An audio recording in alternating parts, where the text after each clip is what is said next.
Hello everyone, Madman Firebird here, and today we're going to be doing an unboxing of a 1972 Chevelle Super Sport, made by AMT, 1/25th scale. You can check out this build, many other builds, links, and tips at scalemodelingreview.com. This is a 2002 reissue of a popular early kit. You'll see it on the internet being sold for quite a bit of money as Red Alert. It is a terrible kit, just to be honest, and we'll get into that. But it's a terrible kit of a really fantastic car. Most people like the 70 the best. I actually like the rear lights on this one better than the 70. I like the Corvette-looking lights on the back of it. Another misconception is that this car came with an LS6. It did not.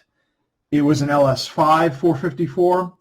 Not to say that it was a dog by any means, but it was not the substantial one that was made in 1970.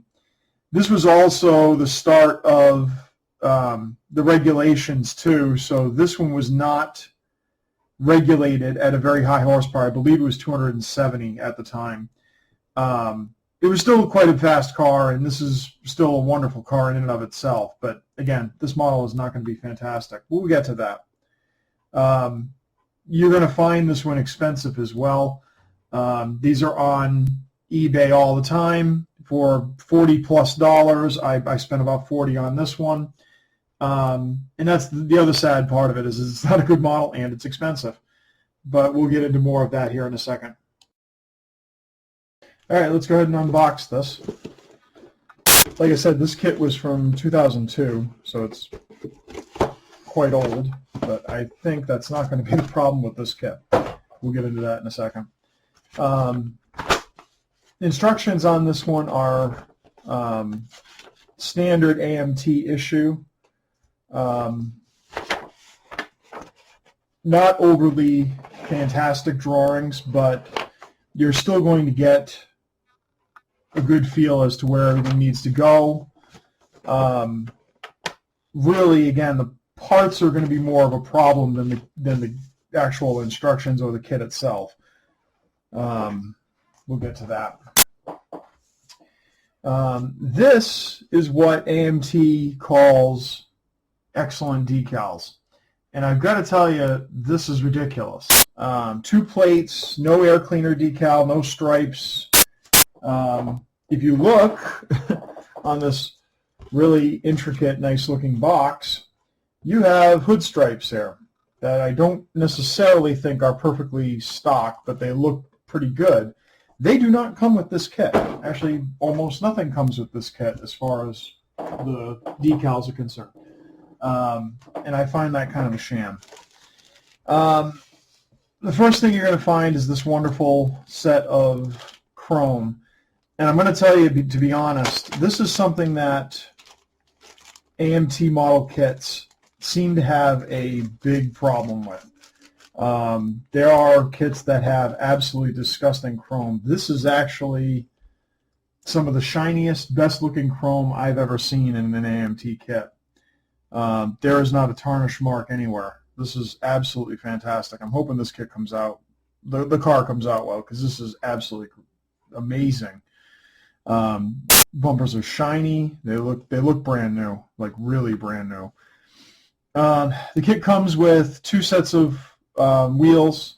These look like basically the stock Kragers you can get. These are absolutely ridiculous looking. I don't know, circular pattern.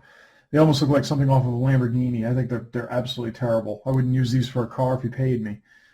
Another thing about this kit, which I think is fantastic, is that these right here are Speedline drag hubs. They're actually a fantastic muscle car hub that you can buy. First of all, I think it's silly that this is not a 2-in-1 and they bother to put aftermarket hubs on this car. But they also go as far as to not include them with this kit. If you wanted the Speedline rims and bought this kit, you were completely duped. The ones that come with it are, the stock ones that come with it are fairly decent, but they're also not the 5-star rims that you normally see on like a 70s model. So if you're wanting that, you'll probably have to get it from a different kit altogether. This is the body of the car. I like the kits that come with this cardboard insert.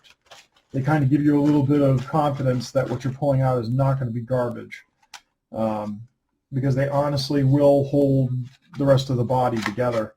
You don't get the bends in the pillars here and here, and that can be an issue on some cars. You get it bent so badly that when it comes back into shape, it's not going to be good. The rest of the car actually looks fairly good. I've seen a lot of flash on these cars. I can see right here on the door, there's a bunch of waves from where the model was molded. Back window's kind of garbage too up here, but those will be trimmed out. I'm not too worried about that, thankfully. Again, something you can worry about with these cars is the glass. Some of them will not come with any type of bag around them, which is bad, because then if the tires hit them, you can get rub and they look just terrible.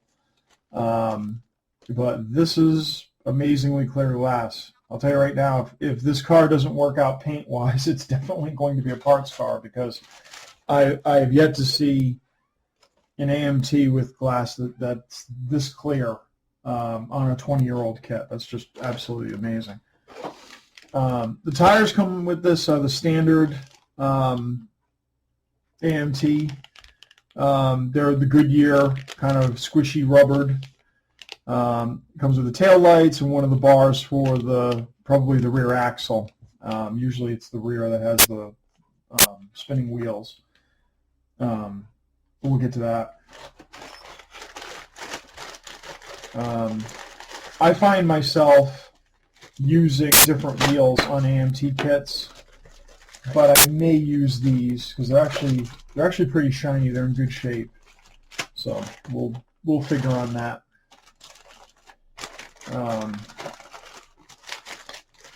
This bag is rather large. Some of the AMTs don't triple bag; they just put everything all together, which is fine. It doesn't really hurt anything.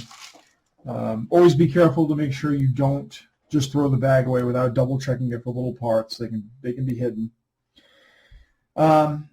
This has the seat backs, some aftermarket exhaust headers, and the radiator hose, along with the stock cowl induction hood. All fairly look good. I like to see that. There's no problems. This has the radiator, which is a little bit better than AMT's typical garbage. And then the LS5 V8 454.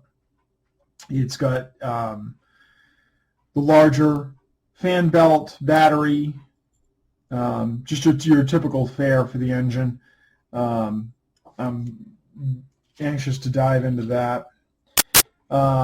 This has your intake, valve covers, this horrifyingly small air cleaner, which I'm not really sure what that's supposed to be for. It looks like for a V6, but I don't even know that this comes with one. It does have a high-rise intake manifold. I'm not really sure what that's for. It also looks like it has a fuel injection system. And then, of course, the stock air cleaner with the oversized base with, this should be chrome. I believe there's no chrome air cleaner that comes with this, but you can actually add that on later if you want to. I have a couple of them. I may do that myself. Yep, standard fare. This has the wheel backs, the stock headers, wheel backs for the aftermarket rims, which God forbid anybody uses because they are absolutely disgusting. And these right here are There are backings that go towards go into the base of the car to put studs through, so that these are actually right here, so that you can have for your front axle. That's what these backings will be. In conclusion, I can tell you that this is not a great buy for a build. I'll be doing a further review after I actually build this car, saying it actually comes out right. But I can tell you it's not a great build at all. Like I said, there's going to be a lot of missing pieces. The rims don't match. It's very disappointing, to say the least. And it's unfortunate because, again, in my mind, this is the better looking Chevelle of the two, 70 and 72. It's not the faster of the two. May not even be the more expensive of the two, but I actually like this one a lot. I'd like to think that I'd like to make a Malibu out of this one versus a straight Chevelle, because again, cheap muscle is always good, and these cars look fantastic. I love the rear rake of this car. The rear bumper looks very Corvette-like. It's pretty cool. Again, this is an expensive model. You're going to pay a bunch of money for it, but it's definitely not the most fantastic build. What it is still a good investment, because these are getting very, very slim to none out there. And that means in the next 5 or 10 years, this is probably going to be a $100 model. I'm already seeing some of the antiques of this version selling for $100, $150 on the web. This is getting more expensive by the day, really. I can remember when this car was only $25, and it's already encroaching on the $50 and $60 mark. So it's definitely a good investment.